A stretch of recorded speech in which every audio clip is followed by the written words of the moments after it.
আসসালামু আলাইকুম। এমআর খান বিডি চ্যানেলের পক্ষ থেকে আজকের এই ভিডিওতে স্বাগতম। আজ 26শে জুন 2025 আজকের মার্কেট আপডেট নিয়ে আপনাদের সাথে কথা বলবো আমি। আলহামদুলিল্লাহ আজকে মার্কেটের সূচকে ভালো পরিমাণে উন্নতি হয়েছে। আজ বাজার পর্যালোচনায় দেখা যায় বৃহস্পতিবার ডিএসসি প্রধান ব্যয়ের সূচক 65.19 পয়েন্ট বৃদ্ধি পেয়ে অবস্থান করছে 4832 পয়েন্টে। অপরদিকে আমরা যদি ডিএসসি 30 সূচক দেখি সেক্ষেত্রে দেখা যাবে যে ডিএসসি 30 সূচক আজ 30.1 পয়েন্ট বৃদ্ধি পেয়ে অবস্থান করছে 1820 পয়েন্টে। আমরা যদি ডিএসসি সরিয়ে সূচক দেখি সেক্ষেত্রে দেখা যাবে ডিএসসি সরিয়ে সূচক আজ 13.06 পয়েন্ট বৃদ্ধি পেয়ে অবস্থান করছে 1059 পয়েন্টে। আজ ডিএসসি তে 478.68 লাখ টাকা শেয়ার ইউনিট লেনদেন হয়েছে, যা আগের কর্মদিবসে লেনদেন ছিল 413.21 লাখ টাকা। আজ ডিএসসি তে লেনদেন হওয়া 358টি প্রতিষ্ঠানের শেয়ার ইউনিট লেনদেন হয়েছে, মধ্যে দাম বেড়েছে 300টির, দাম কমেছে 45টির এবং দাম অপরিবর্তিত ছিল 54টি কোম্পানির। তো যাই হোক, অনেকদিন পরে টানা 3 দিন মার্কেটের সূচকের উন্নতি হলো। যাই হোক, এভাবে যদি মার্কেট এগিয়ে যায় সেটা অবশ্যই সাধারণ বিনিয়োগকারীদের জন্য অবশ্যই একটা স্বস্তির সংবাদ, তবে মাঝে মাঝে মার্কেট কিছুটা কারেকশন হবে।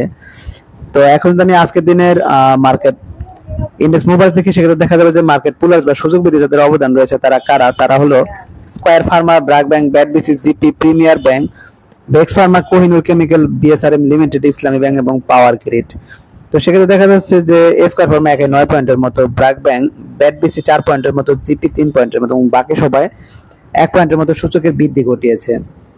অপরদিকে আমরা যদি আজকের দিনে মার্কেট রেগাস বা সূচক রাশি যাদের অবদান ছিল তাদের থেকে তাদের মধ্যে রয়েছে Dhaka bank, Olympic, ACI, Lovello, Khan brothers, trust bank, family tex, ACI formula, KPPL এবং সিলকো ফার্মা। তো সেক্ষেত্রে দেখা যাচ্ছে যে মার্কেট রেগাসে যে 10টি কোম্পানি ছিল তারা কেউ 1 পয়েন্টের মতো সূচকের পতন ঘটাতে পারেনি। এখন তুমি আজকের দিনের টপ গেইনার্স বা মূল্যবৃদ্ধিতে কারা ছিল তা দেখি, তাহলে দেখা যাবে আজকে মূল্যবৃদ্ধি শীর্ষে চলে এসেছে DSSL, SK trim, legacy footwear, দেশ garment, BD finance, Yakin polymer, PDL, Atlas, DBS first mutual fund এবং ওয়েস্টার্ন ম্যারিন শিপইয়ার্ড। তো সেক্ষেত্রে দেখা যাচ্ছে যে আজকে টপ গেইনার্সে যে 10টি কোম্পানি ছিল তারা অধিকাংশ মূলত হল্টেড বা কিছুটা হল্টেডের কাছাকাছি। তো এখন যদি আমি আজকের দিনে টপ লুজার্স বা মূল্যরাশি কারা ছিল তা দেখি, তাহলে দেখা যাবে আজকে মূল্যরাশি শীর্ষে চলে এসেছে Lanka Bangla securities, family tex, Dhaka bank, first finance, ফারিস finance, mercantile insurance, EBL first mutual fund, KPPL, northern insurance এবং ICB Agrani bank first mutual fund. সেক্ষেত্রে দেখা যাচ্ছে যে লঙ্কা বাংলা সিকিউরিটি 4%-এর মতো, ফ্যামিলি টেক্স 4%-এর মতো এবং বাকি সবাই 1 থেকে 3%-এর মতো মূল্যের পতন ঘটেছে। এখন যদি আজকের দিনে লেনদেনের শীর্ষে কারা ছিল তা দেখি, তাহলে দেখা যাবে আজকে লেনদেনের শীর্ষে চলে এসেছে সিপাল, square Pharma, BRAC bank, Lovello, বিসহ্যাচারি, অগ্নি সিস্টেম, ব্যাডবিসি, খান ব্রাদার্স, সিটি ব্যাংক এবং শাইনপুকুর সিরামিক্স। তো সেক্ষেত্রে দেখা যাচ্ছে যে সিপাল আজকে প্রায় 20 কোটি টাকার মতো, অপরদিকে স্কয়ার ফার্মা, ব্র্যাক ব্যাংক 17 কোটি টাকার মতো, লাভেলো 16 কোটি, বিসহ্যাচারি 12 কোটি এবং বাকি সবাই 7 থেকে 8 কোটি টাকার মতো লেনদেন হয়েছে। তো এখন আমি আজকের দিনে ভলিউমি শীর্ষে কারা ছিল তা দেখি, তাহলে দেখা যাবে আজকে ভলিউমি শীর্ষে চলে এসেছে AB bank first mutual fund, DSSL, সিপাল, city bank, BRAC bank, Shinepukur ceramics, Agni system, Indo Bangla pharma, NRB bank এবং বিসহ্যাচারি।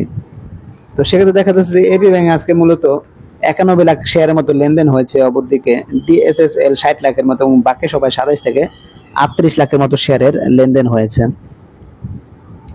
তো এখন আমি আজকের দিনে সেক্টর বেস লেনদেন দেখি, তো সেক্ষেত্রে দেখা যাবে যে আজকে মার্কেট খুবই ভালো, বলবো যে একটি সেক্টরে নাই যে সেক্টরে মূলত মূল্যের পতন ঘটেছে, সবগুলো সেক্টরে মূলত ভালো করেছে। তো এখন তুমি আজকের দিনের কিছু ডিক্লারেশন দেখি, তো সেক্ষেত্রে দেখা যাবে যে আজকে জনতা ইন্স্যুরেন্স তারা 6% ক্যাশ এবং 4% স্টক ডিভিডেন্ড ঘোষণা করেছে। তাদের ইপিএস 1 টাকা 31 পয়সা এবং নেট অ্যাসেট ভ্যালু 14 টাকা 96 পয়সা, তাদের রেকর্ডেড 31 জুলাই 2025। তো যাই হোক, আপনারা যারা উক্ত কোম্পানির ডিভিডেন্ড গুলো পেতেছেন অবশ্যই আপনাদেরকে 31 জুলাই 2025 এর পূর্বে উক্ত কোম্পানির শেয়ার ধারণ করতে হবে। তো এখন আমি চলে যাবো আজকের দিনে গুরুত্বপূর্ণ কিছু নিউজে। 4 দিনের সূচক ফিরেছে 155 পয়েন্ট, লেনদেনে ফিরছে গতি।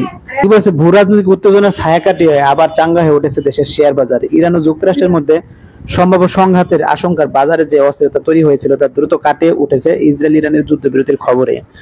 যে বিনিয়োগকারীদের মধ্যে স্বস্তি ফিরে আসছে এবং টানা 4 কর্ম দিবসে প্রধান শেয়ার বাজার ঢাকা স্টক এক্সচেঞ্জ প্রধান সূচক বেড়েছে 155 পয়েন্ট। সপ্তাহের প্রথম কর্মদিবস রোববার আন্তর্জাতিক সংবাদ মাধ্যম ইরান যুক্তরাষ্ট্রের হামলার খবর ছড়িয়ে পড়লে বাজারে ব্যাপক আতঙ্ক দেখা দেয়।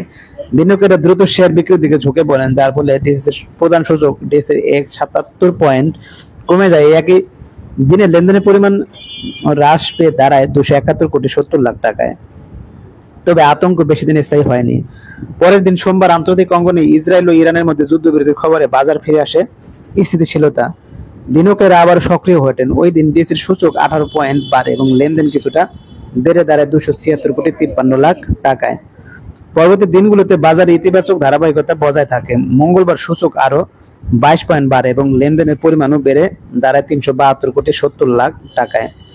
বাজার বিশ্লেষকদের মতে ভূ রাজনৈতিক অস্থিরতা সাধারণত বাজারে অস্থিরতা তৈরি করেছিল, তবে সংঘর্ষ এড়িয়ে শান্তি প্রতিষ্ঠার পথ প্রশস্ত হওয়ার বাজার দ্রুত ঘুরে দাঁড়ায়। যুদ্ধবিরতির খবরে বিনিয়োগকারীরা আবার আশাবাদী হয়ে উঠেছেন, যার ইতিবাচক প্রভাব স্পষ্টভাবে বাজারে প্রতিফলিত হয়েছে। বিনিয়োগকারীদের আস্থা ফেরাতে আন্তর্জাতিক পরিস্থিতির স্থিতিশীলতার পাশাপাশি দেশীয় অর্থনীতির সুষম উন্নয়ন, রাজনৈতিক স্থিতি এবং বাজার সংক্রান্ত তথ্যের স্বচ্ছতা গুরুত্বপূর্ণ ভূমিকা রাখবে বলে মনে করছেন বাজার সংশ্লিষ্টরা। শেয়ার বাজারে স্থায়ী উন্নয়নের জন্য এমন ইতিবাচক ধারা অব্যাহত রাখার উপর গুরুত্ব দিচ্ছেন তারা। যাই হোক, আসলে বাজারকে এগিয়ে নেওয়ার জন্য অবশ্যই একটি স্থায়ী আমি মনে করি পরিকল্পনার দরকার। যদি তারা সেই স্থায়ী পরিকল্পনায় মার্কেটকে এগিয়ে নিতে পারে, তাহলে একটি মার্কেটে টেকসই উন্নয়ন হওয়া সম্ভব হবে, যেখান থেকে সাধারণ বিনিয়োগকারীরা উপকৃত হবে এবং মার্কেটের উপকৃত হবে বলে আমি আশা করি। তো দেখা যাক আগামী দিনে এভাবে মার্কেটে এগিয়ে যেতে পারে কিনা। তো এখন আমি চলে যাবো অপর একটি গুরুত্বপূর্ণ নিউজে। 11 লাখ শেয়ার কেনার ঘোষণা।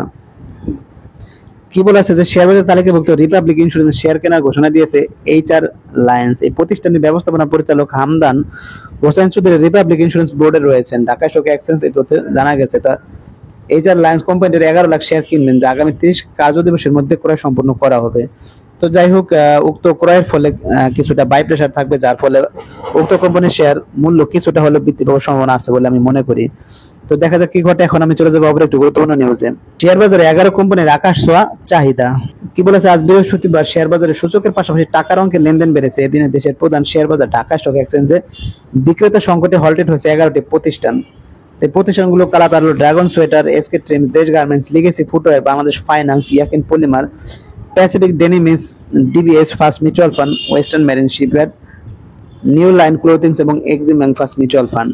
তো যাই হোক, এই কোম্পানিগুলোর মধ্যে সবগুলো যে ভালো কোম্পানি তা নয়, কিছু জেড কোম্পানি ক্যাটাগরি রয়েছে যেগুলো অবশ্যই আমি মনে করি গ্যাম্বলিং আইটেম। তো এখান থেকে বেছে বেছে অবশ্যই আপনাদেরকে বিনিয়োগ করা উচিত বলে মনে হয়, সবগুলোতে করা যাবে না।